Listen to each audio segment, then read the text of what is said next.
जो कथा भागवत में भगवान के विषय में बताया जाता है। मैंने कहा वे झूठ बोलते हैं। अगर कोई इंसान बीमार होता है तो कहां जाएगा बोलो? राम मंदिर जाओगे या अस्पताल जाओगे? कहते हैं गाय का गोबर खाने से कैंसर ठीक होता है, तो बताओ भक्तों, इलाज के लिए विदेश क्यों जाते हो? समझो जरा। ये सब हम लोगों को भगवान के नाम पर गुमराह कर रखा है। और जब यही लोग कहते हैं धन दौलत त्याग कर भगवान की शरण में आ जाओ, और खुद कहीं पर भागवत कहने जाते हैं, लाखों रुपये लेते हैं। ये मायाजाल ही तो है। भगवान की शरण में जाने का मतलब यह थोड़ी है कि अपने शरीर का ध्यान छोड़ दो। जो शरीर भगवान ने दिया है उसकी सेवा भी तो ईश्वर सेवा है। जब बुखार आता है तब राम की जगह दवा ढूंढते हो। जब जीवन भर की परेशानी हो तब बाबा का झूठा गोबर इलाज क्यों बन जाता है? गाय पूज्य है, इसमें कोई दो राय नहीं, पर यह कहना कि गोबर खाने से कैंसर ठीक हो जाएगा, यह विज्ञान नहीं, धोखा है। जो कथावाचक कहते हैं धन दौलत छोड़ दो, भगवान की शरण में आ जाओ, वो खुद लाखों के हवाई सफर करते हैं, एसी पंडाल में रुकते हैं और पाटीदारों से लिफाफा लेते हैं। तो त्याग हमें क्यों सिखाते हो? तपस्या की राह हमें क्यों दिखाते हो, जब खुद तुमने उसका कोई अनुसरण नहीं किया? भगवान के नाम पर डर बेचकर जो अपने महल खड़े करते हैं वो संत नहीं, व्यापारी हैं। सच्ची भक्ति वो है जो आंखें खोलती है, ना कि आंखें बंद करवाती है। और आखिर में बात सीधी सी है, भगवान अंधविश्वास से नहीं, सच सेवा और विज्ञान से मिलते हैं। सीताराम सीताराम। भविष्य मालिका कहती है जब पाप बढ़ेगा तो समय न्याय करेगा और धर्म की असली परीक्षा शुरू होगी। 2032 से सत्य युग का आरंभ होगा, लेकिन उससे पहले पूरी धरती हिलेगी। प्यारे भक्तों, 2 सूरज दिखेंगे आकाश में, पर उनमें से एक सूरज नहीं, विनाश का दूत होगा।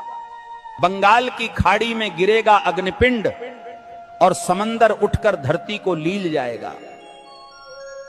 7 रात तक सूरज नहीं उगेगा, चांद नहीं दिखेगा, बस अंधकार होगा और भय, जिसे तुम प्राकृतिक आपदा कहोगे। तीसरा विश्व युद्ध दस्तक दे चुका है। शब्द नहीं अब शस्त्र बोलेंगे। भारत पर हमला होगा, परंतु धर्म की धरती कभी झुकेगी नहीं, क्योंकि भगवान कल्कि का अवतार होगा। जो शरण में आएगा बच जाएगा, जो अभिमान में रहेगा मिट जाएगा। प्यारे भक्तों, भविष्य मालिका चेतावनी नहीं, ये वक्त की आवाज है। जो सुन लेगा वही कल को देख पाएगा। धर्म अब उपदेश से नहीं बचेगा, धर्म बचेगा तो तुम्हारे कर्म और श्रद्धा से। जो अब भी सो रहे हैं, समय उन्हें जगाएगा नहीं, बल्कि बहा देगा इतिहास की धूल में। अब भी समय है भक्तों, या तो धर्म के साथ खड़े हो जाओ या अधर्म के साथ डूब जाओ। कल सऊदी अरब में आयोजित मेरे सत्संग के दौरान एक भक्त ने मुझसे एक दुखद प्रश्न किया। भक्त ने प्रश्न किया, गुरुजी, क्या राखी बांधने से बड़ी बात यह नहीं कि हर औरत को बहन समझा जाए? अरे मूर्खों, राखी के धागे पर इज्जत की एक्टिंग करते हो और बाकी दिन उसी इज्जत को आंखों से नोचते हो। राखी का धागा इज्जत का प्रतीक है, पर नजरें ही इज्जत न दें तो वो धागा क्या करेगा? जो आज बहन कह रहे हैं, कल उसी जैसी स्त्री को घूरते हैं। यही विडंबना है। जिस दिन पुरुष की नजर नारी को सच में बहन समझने लगेगी, उस दिन हर बेटी, बहन, हर स्त्री सुरक्षित अनुभव करेगी। भाई कहे जाने से कोई बड़ा नहीं बनता, उसके विचारों और दृष्टिकोण में सम्मान हो, यही सच्ची मर्दानगी है। राखी की रस्म निभाना सरल है, पर नीयत की सफाई असली परीक्षा है। हे प्रभु, जो स्त्री को देखकर गंदे ख्याल लाता है वो कभी भाई नहीं बन सकता।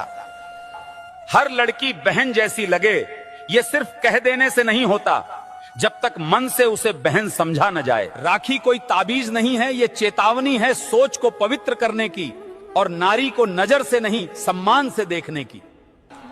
जिस पुरुष की मर्दानगी किसी नारी की रक्षा न कर सके, वो राखी के धागे का भी हकदार नहीं होता। राम के भक्त हो या डर के गुलाम, शर्म करो। हनुमान जी ने रावण को जला दिया, तुम आंख फड़कने से कांपते हो। अगर आज हनुमान जी को कुछ कहना होता